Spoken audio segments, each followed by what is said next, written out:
Alright, so I want to take a look at this tune, Well You Needn't, by Thelonious Monk. And here I want to try to apply Barry Harris's ideas. So if you follow my channel, you know I like to use Barry Harris's ideas. I don't consider myself an expert on that subject. There are other YouTube channels, such as one called Things That I Learned from Barry Harris, by somebody who actually studied with Barry Harris. I'm not that knowledgeable on the subject. I just try to use his concepts the way I understand them into my own playing in a way that it makes sense to me. But this tune, Well You Needn't, is perfect for applying his different scales, the major 6 diminished scales and 2 other scales we're going to take a look at. But before we do any of that, let's learn the tune. Let's get started, shall we? There are kind of 2 different versions of this tune, the original version and the Miles Davis version. So we're gonna take a look at the original version more here, because I think that's what most people play. It goes like this.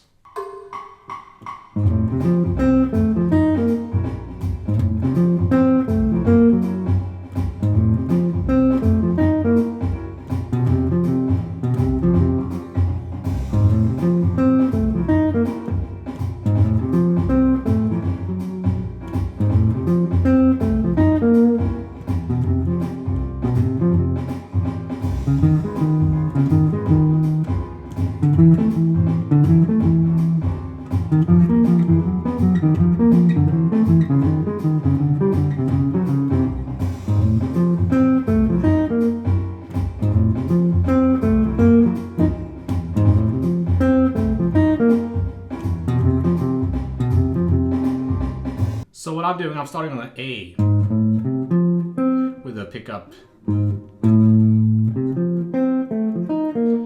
The real book, the new real book, as well as the old real book, says this.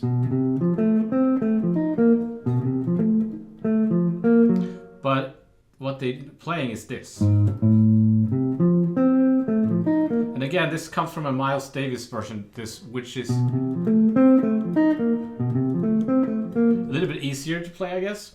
A lot of times when we have different set of chord changes for the same tune or even different melodies, it's because of Miles Davis has been involved somewhere. It's the same thing with In Your Own Sweet Way. We sometimes play the changes, the Miles Davis changes, rather than the original changes, and sometimes we're not even aware of that. So the chords for the bridge is completely different in Miles Davis' version. I think his version makes a little bit more sense from a musical point of view, but the case with Monk's music is that it doesn't make sense a lot of the time.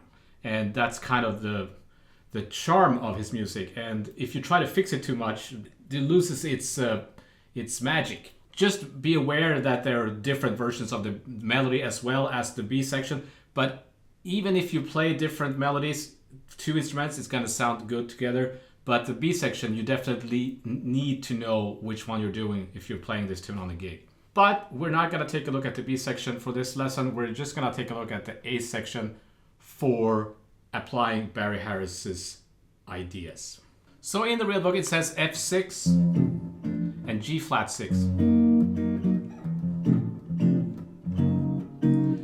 I think of those chords as an F6 to a G flat dominant, like maybe a 13 chord.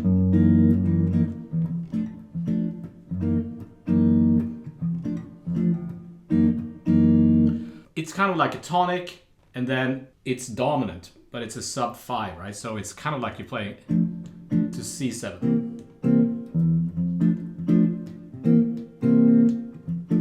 But with the tritone sub in the bass, because the C7 would sound a little bit too nice. That's why it's a F sharp or a G flat there. So if I take the Barry Harris, what he calls the major 6 diminished scale, it is this, right? It's a F6 chord. Then there's a diminished chord, and then another F6 inversion, diminished, F6, diminished, F6, diminished, and so on and so forth. Here I'm playing them as drop 2 voicings on the inner set of strings, the middle set of strings. So this is a diminished chord, F6.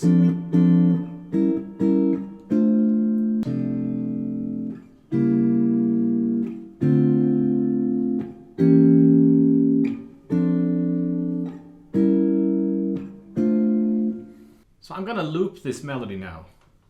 I'm gonna play the Miles Davis version.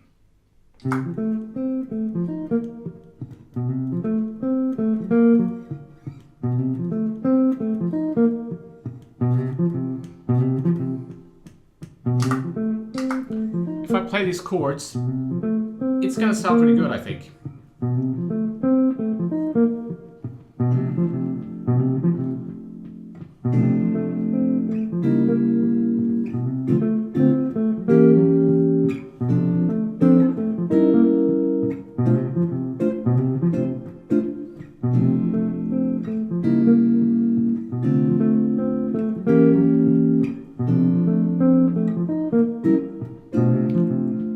Or as arpeggios.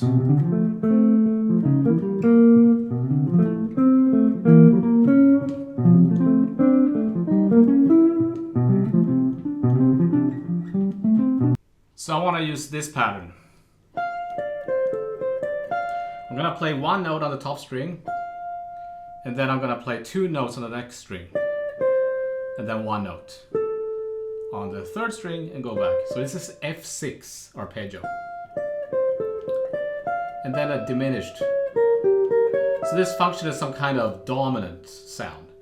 And then I'm gonna play a D, F6 starting on D, and then diminished. 1 note, 2 notes, 1 note. So I'm playing 1 note on this string, 2 notes on the next. Just to be consistent.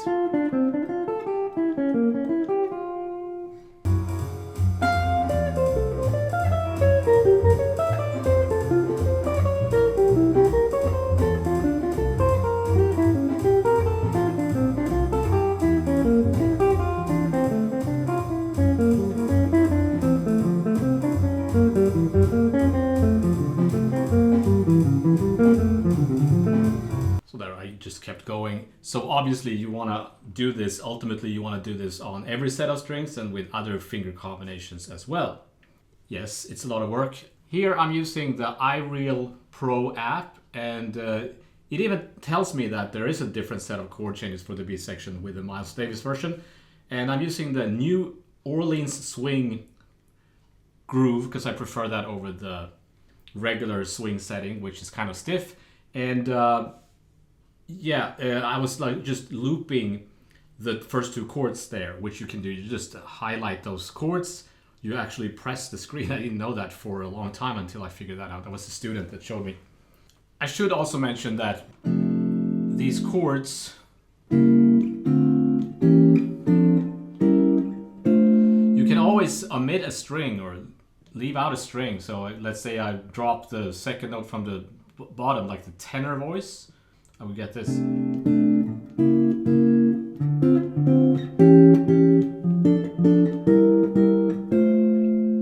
Or I could drop the bottom voice, the bass.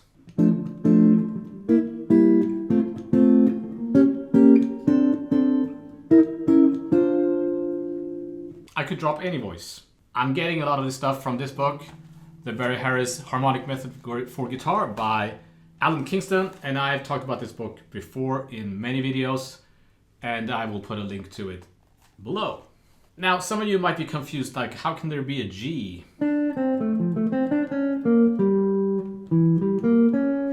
This is a G flat chord. But it's the flat 9, right? So it does work. But remember that you can, anytime you have a diminished chord, this is one of Barry Harris's things, anytime you have a diminished chord, you can drop any of those notes a half step and then create a dominant chord. If I drop the lowest note in this chord, I get C7, which we already kind of said it's a little bit lame sounding. But if I did the same exercise, it would sound like this, right?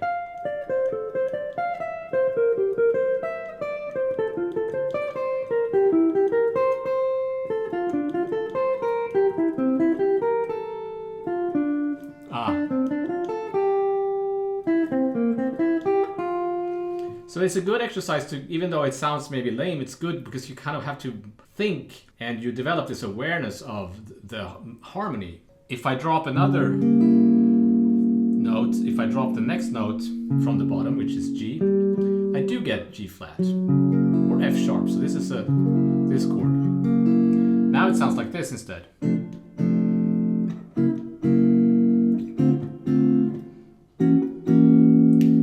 Gnarly. Now we're entering kind of monk language.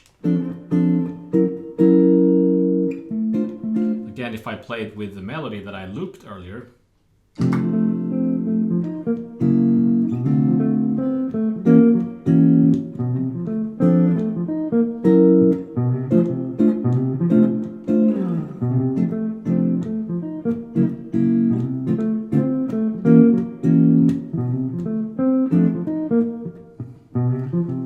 If I do that with the arpeggio exercise,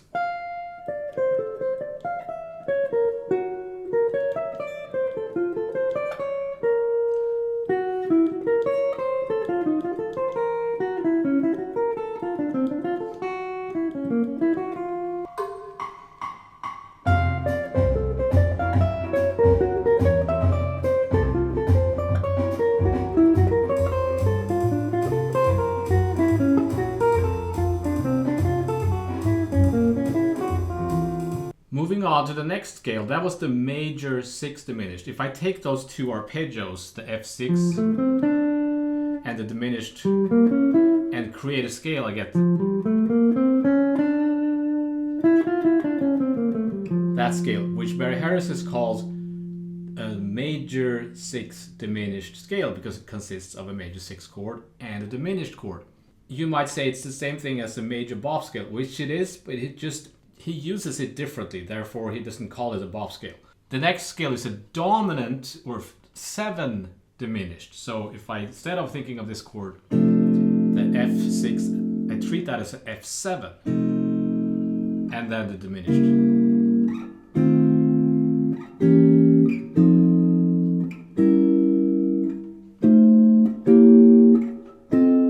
I get that. F7, drop, diminished, F7, diminished, F7.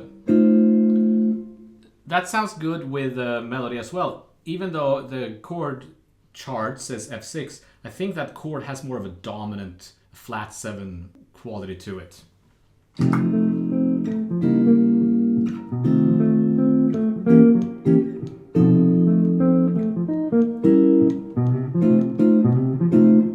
I think that sounds better actually than the 6. So now the arpeggio exercise sounds like this. F7, diminished.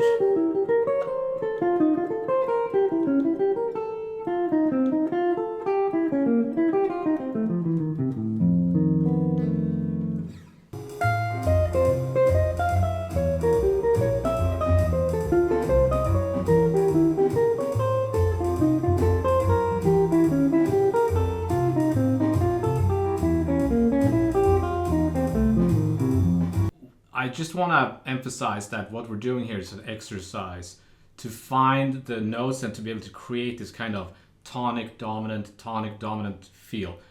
If you solo like this, it's going to sound absolutely ridiculous. You could kind of try to improvise using these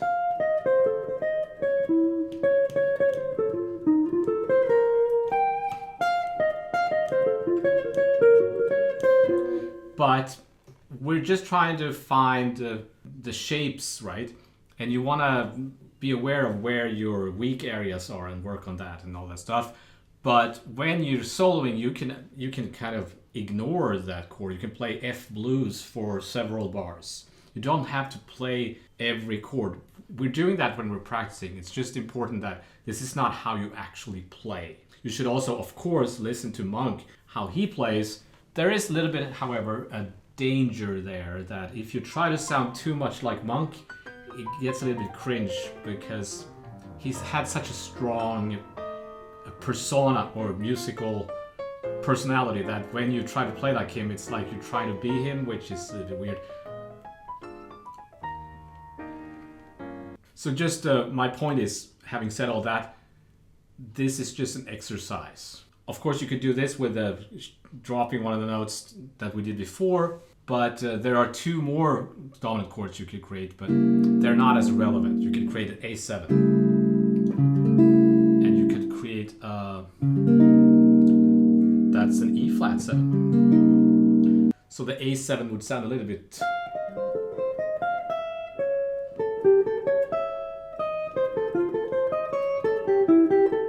It does work.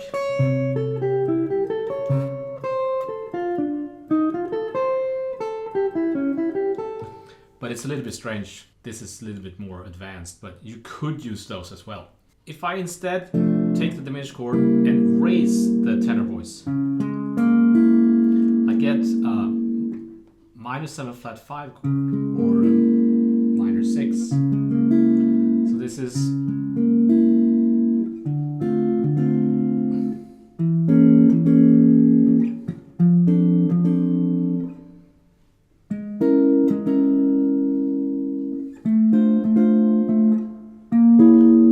minus 7 flat 5, which is derived from C altered. So you could actually do that as well.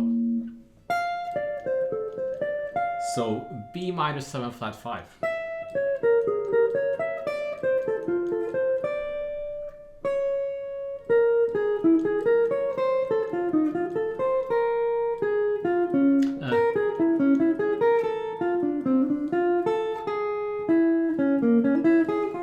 So the way I'm thinking about that now, I'm not thinking about it as a minor 7 flat 5 arpeggio.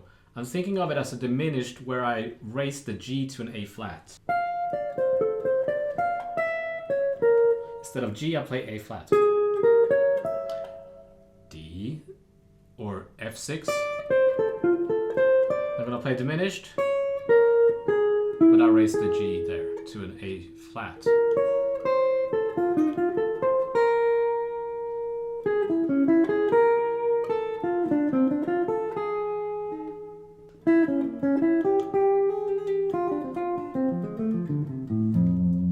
And if I play them as chords with the melody,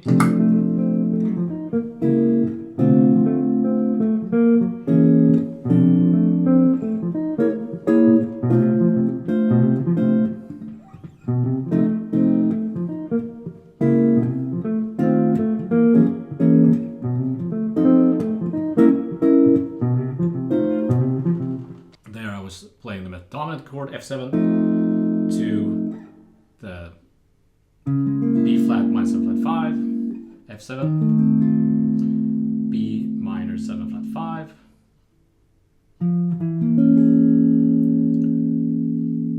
dominant F, and B minor 7 flat 5.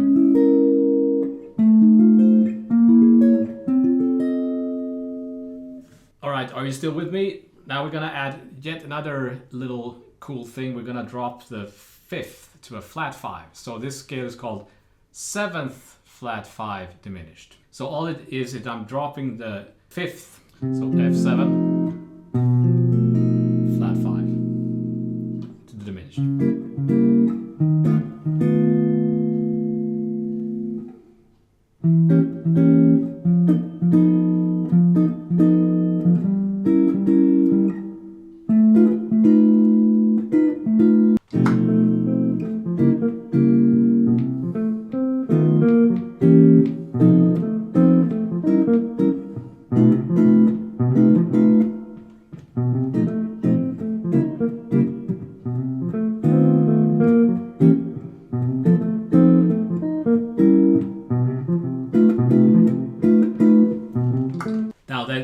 really starts to sound like monk, right? And arpeggios.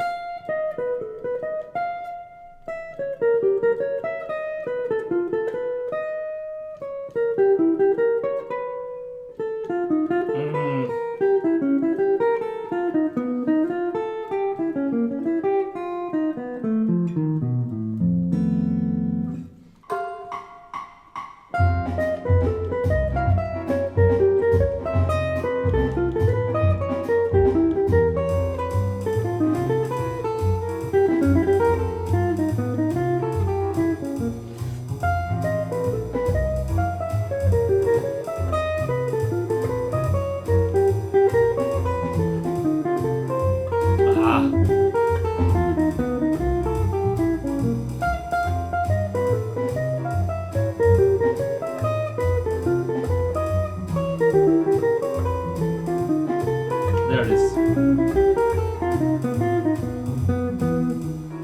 And of course you could do that with the dominant chords combining, or the minor 7 flat 5. You're starting to see all the possible combinations here, right? I'm not going through all the combinations. That would take too long. And of course there are other set of strings you should practice on and in other keys, and you should learn all the different drop versions of the chords. So much work, right? But it's worth the effort. There's another little thing I want to show you. I will take a phrase that reminds of the melody. So I'm gonna play F6, and I'm gonna play a chromatic, a leading note into the first note, and then a tritone, and then the inversion.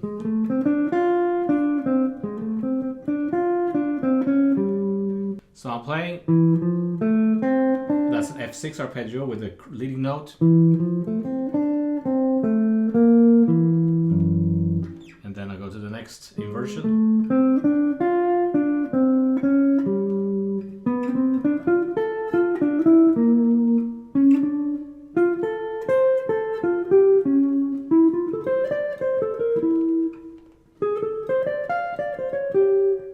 It doesn't have to be a tritone, it could be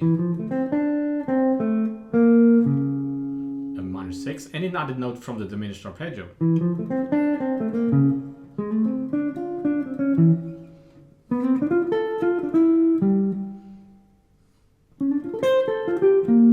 Or you could go up.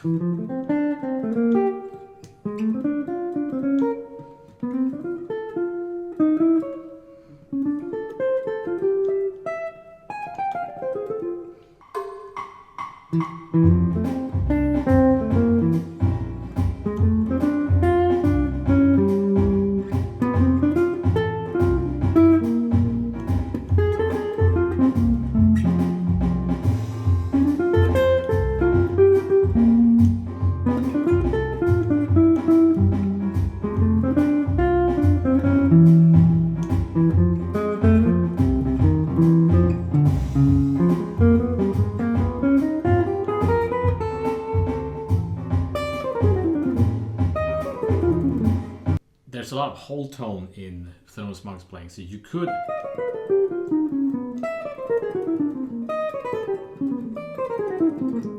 experiment with whole tone, because then you combine the two different whole tone scales over those two chords. But that's a topic maybe for another lesson.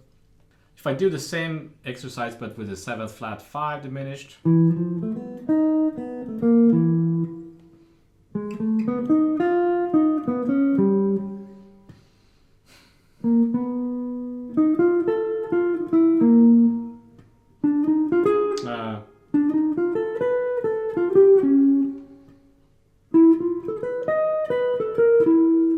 let's see what that sounds like.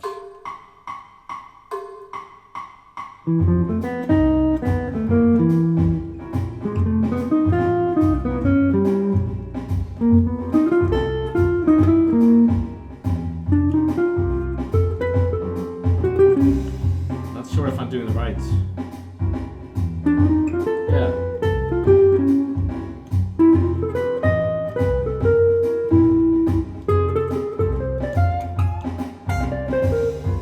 Well, that was a lot of information. So these PDFs, this stuff you've seen here, these are PDFs, will be on my Patreon page as always for my patrons. Big thank you to my patrons, and yeah, I wouldn't be able to make all this content if it wasn't for all you patrons, so big thank you. If you want to dive more into this stuff, I have plenty of videos on the Barry Harris. You just kind of type my name in Barry Harris and you will see my videos, and I will always link to the other channel I was talking about, things I learned from Barry Harris, which I'm sure a lot of you are following already. So what I'm hoping here is that you kind of are inspired to continue with the stuff. I just kind of gave you the ideas for how you can work with this stuff, and hopefully that sparks some ideas that you can see, take your own kind of imagination and see how far you can go with this. There's so much that you can do with the Barry Harris stuff. I'm just scratching the surface here.